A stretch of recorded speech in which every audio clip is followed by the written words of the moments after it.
গত কয়েক বছর ধরে মৌসুমের শুরু কিংবা শেষ ক্রেতাদের প্রতি কেজি পেঁয়াজ কিনতে হয়েছে হাফ সেঞ্চুরি থেকে সেঞ্চুরি কিংবা ডাবল সেঞ্চুরিতে। কিন্তু এবার সেই চিত্র ছিল একেবারেই ভিন্ন। ৩০ থেকে ৪০ টাকার মধ্যেই ওঠানামা করছিল পেঁয়াজের দাম। কিন্তু হঠাৎ করেই ঝাঁজ বেড়েছে পেঁয়াজের।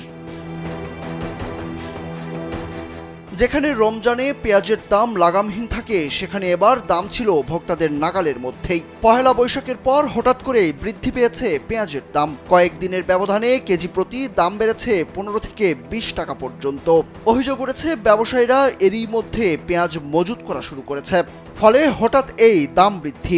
পেঁয়াজের ভরা মৌসুমে এমন দাম বৃদ্ধিতে ক্ষোভ প্রকাশ করেছেন সাধারণ ক্রেতারা।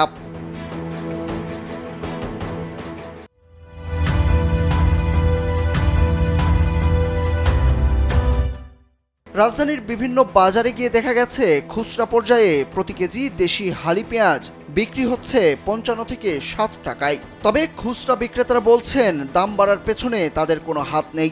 পাইকারি বাজার থেকে তারা যে দামে কিনছেন সে অনুযায়ী বিক্রি করছেন। তবে আড়তদারদের কথা ভিন্ন।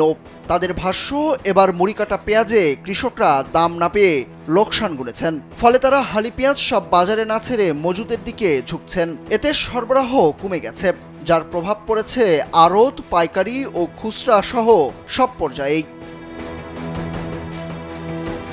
পেঁয়াজের দামের হঠাৎ এই ঊর্ধ্বমুখিতায় বিপাকে পড়েছেন ভোক্তারা। তাদের দাবি, বাজারে নতুন করে সিন্ডিকেট শুরু হয়েছে।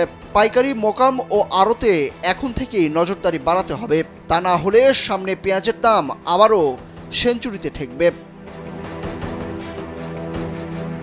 এই পরিস্থিতিতে বাজার সংশ্লিষ্টরা বলছেন, বাজারের সরবরাহ কমেছে ঠিকই, তবে যে হারে দাম বাড়ছে তা অস্বাভাবিক।